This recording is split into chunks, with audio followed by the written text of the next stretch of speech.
역시 산이 깊으면 골도 깊다. 아까 말씀드렸지만 우리가 수원과 광교의 미래가 어둡다. 집값 하락기에는 이게 뭐냐면 입주 폭탄이 급락 폭탄이 되는 거예요. 내년까지는 수원이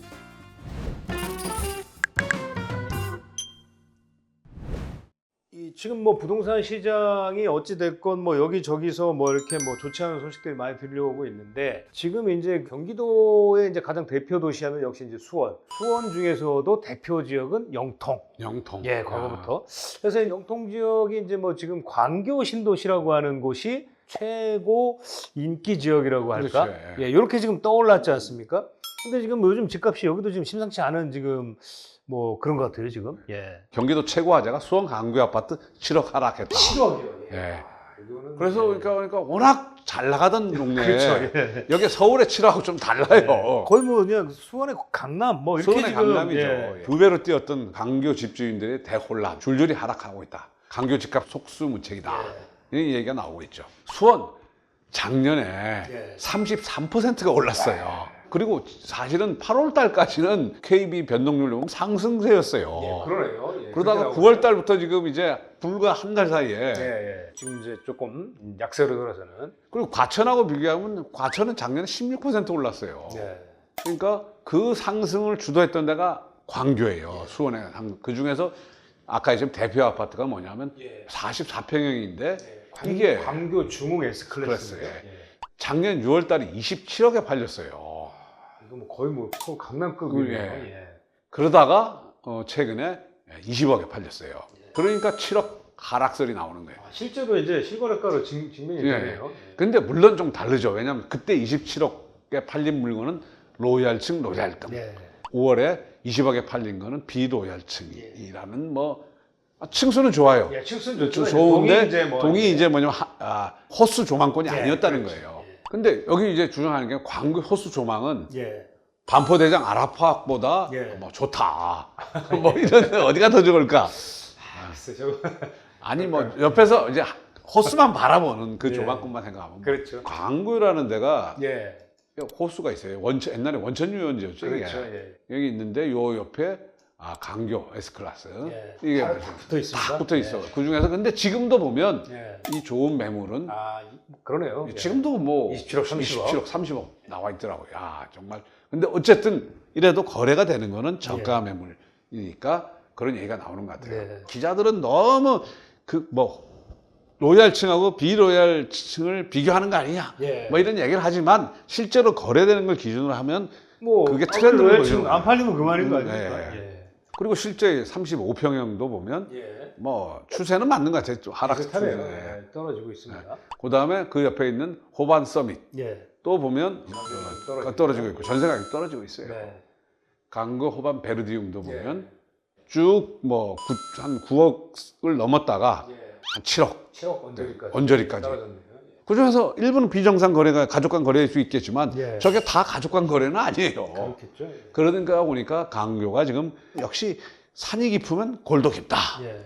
그다음에 주변에 영통 예. 그것도 보면 이제 여기도 거래량이 많지 않습니까? 예. 34평형에 보면 10억이 넘었다가 예. 지금은 뭐 8억대 정도 왔다 갔다 하죠.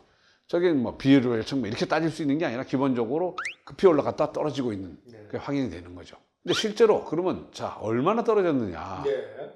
그 보면 9월 19일 기준인데 예. 변동률로 보면 영통이 마이너스 1.9예요. 1.9. 예. 이거는 폭락이에요. 그렇죠. 주간 단위로 보면 엄청난 하락이죠. 엄청난 폭락이죠. 이게 예. 보면 왜냐하면 주간 딴 데 단위. 보면 성남 보면 뭐 마이너스 0.14 이것도 사실은 크다고 얘기할 수 있는데 맞습니다. 예. 수원이 마이너스 0.89 예. 폭락이 폭락. 폭락이죠, 사실은. 예. 그러니까 아까 말씀드렸지만 8월까지는 플러스였어요 분명히. 예. 그러다가 9월 달에 지금 뭐냐면 주간 단위로 1.9이면 예. 4주면 어떻게 되겠어요. 엄청난 지금 폭락을 하고 있는 거예요. 서울에서는 잠실 뭐 이 좀 하락을 주도했다고 하는데 왜 이렇게 광교가 했느냐. 예. 그럼 전국으로 봐도 전세도 보면 1위예요. 하락률 마이너스 2.17%. 엄청 떨어졌습니다. 이게 예. 월간이 아니에요. 주간 단위예요. 지금 그 심각하다는 세종, 예.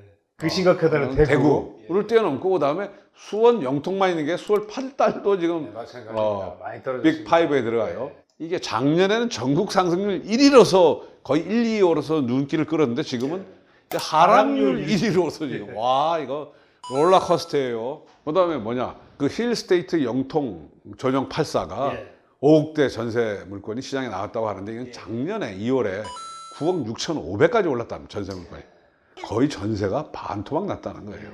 근데 일자리 많은 수원시 부동산. 그렇죠. 실제로 일자리가 참 많은데 많은데. 수원은. 그래서 뭐 지금 아까 했지만 매매뿐만 아니라 전세들도 뚝 역전세란 나온다. 이게 뭐냐 입주 폭탄. 중요한 건 또 입주 폭탄이에요. 13,000세대 입주 폭탄. 뭐 이게 좀 다르지만 자 보시죠. 보면 뭐 영통만 하는 건 아니라 영통도 있고 그 주변 지역들도 합쳐가지고 수원이라는 게 시장이 아주 엄청 큰 데가 아니니까 그렇죠. 그게 올해 10,000세대, 내년에 9,000세대. 그러니까 이게 지금 줄줄이 대기하고 있는 거예요 지금. 그러니까 아까 이 입주라는 게 집값이 상승기에는 호재예요 사실은. 생각보다 호재예요. 물량이 많아도 그렇게 확 안 떨어지는 건 되죠. 근데 집값 하락기에는 이게 뭐냐면 입주 폭탄이 급락 폭탄이 되는 거예요. 그러니까 사실은 송도, 인천이 올해 입주 폭탄 맞은 거 아니에요. 그렇죠. 그래서 전세도 지금 막 역전세라는 우려도 있는 거예요. 거기다 문제는 뭐냐면 주변 수원하고 경쟁 지역인 성남, 화성 뭐 이런 데도 지금 입주가 많으니까 연쇄적으로 상호작용을 일으키면서 이제 더 오히려 이제 수원이 더 힘들어지는. 9월에 경기도가 13,000가구 입주를 한 거예요. 그러니까 이게 된 거예요. 그리고 이제 여기도 이제 뭐냐면 재개발, 재건축이 또 많아요. 그렇죠. 수원이. 특히 이제 이게 보이시 인계동이라고 영통역 그쪽인데 그렇죠. 메탄 주공 4, 5단지 갑자기 가격이 좀 팍 뛰었네요. 뛰었죠. 지금은 거래 자체가 안 되는데 재건축을 하고 있어가지고 이런 것들도 이제 확 싸늘하게 식어가고 있습니다. 재건축이 많이 됩니다 지금. 그게 뭐냐? 이 영통이 우리가 수원에 영통 주명했던 게 삼성 효과. 결국은 삼성 효과. 그렇죠. 그렇죠. 삼성 때문에 사실은 이 삼성이 지금 보시면 여기가 이제 강교고 여기가 삼성. 삼성 단지가 있고 그렇죠. 그 주변이 이제 뭐 인계동 쫙 이렇게 쫙 있는 거예요. 삼성이 뭐 지금 8만전자 할 때 막 투자 계획 발표하고 그때 삼성전자 직원들이 한 10,000명 이상이 여기 살아요. 그리고 삼성만 있는 게 아니라 협력업체들, 중소기업 사장님들 많이 살아요. 강교 아파트는 뭐냐? 삼성전자 본사에서 자전거로 5분 거리예요. 아주 가깝죠. 그리고 삼성전자 국내 임직원 수만 10만 명이면 그중에 4만 명이 수원에 근무하고 삼성전자 본사가 여기 있고 그다음에 밑으로 내려가면 화산에 기흥 캠퍼스 그다음에 동탄에 화산 캠퍼스 밑으로 내려가면 평택 캠퍼스 있잖아요. 그래서 여기가 이제 작년까지 이 시너지 효과를 내면서 동탄, 광교 여기가 주도를 했죠. 그래서 지금 이제 뭐 어쨌든 경기도라는 게 작년에 리딩을 했는데 극단적 버블을 형성하고 있다 그런 주장도 나오고 있는데 어쨌든 문제는 장기적으로 보면 이게 문제가 해결될 텐데 지금 적정 수요를 한 6,000가구로 보는데 지금 작년부터 올해 내년이 이제 입주가 많아요. 그러니까 이게 결국 2024년, 26년 되면 어느 정도 균형을 회복할 텐데가 보는데 결국은 내년까지는 수원이 지금 좀 회복되기가 좀 쉽지 않다. 더 떨어질 수도 있다. 뭐 이런 분석이 나오는 거예요. 근데 아까 말씀드렸지만 우리가 수원과 광교의 미래가 어둡다. 이렇게 보는 건 아니에요. 그렇죠. 그러니까 이제 지금 저희가 말씀드린 건 중장기적으로 보는 건 아니고 지금의 이제 2, 3년 정도를 지금 보는 겁니다, 지금. 그래서 이쪽을 보시는 분은 이제 어쨌든 내년까지는 굉장히 가격들이 떨어지면 뭐 삼성전자 수요가 대단히 낮는 걸 전제로 했을 때 급매물 좀 더 이제 재건축 이런 데 투자도 유망한 것 같아요. 결과적으로는 뭐 이제 2, 3년 아까 말씀 주신 이제 입주 물량이 소화가 좀 되는 뭐 한 2023, 2024, 2년 정도까지는 조금 힘들 거고 힘들 거다. 그 이후에는 어느 정도 다시 또 좀 경제 상황에 따라서는 좀 회복이 좀 되지 않겠는가. 그리고 신도시를 만들어도 여기 수원은 신도시를 만들 수가 없으니까. 그렇죠. 추가적인 개발이 지금 쉽지는 않죠. 이제 잠깐 말씀하신 재건축, 재개발 위주로 되고 있으니까 뭐 그런 것들이 좀 이제 아마 영향을 좀 줄 것 같습니다. 뭐 산이 높으면 골도 깊은 것 같아요.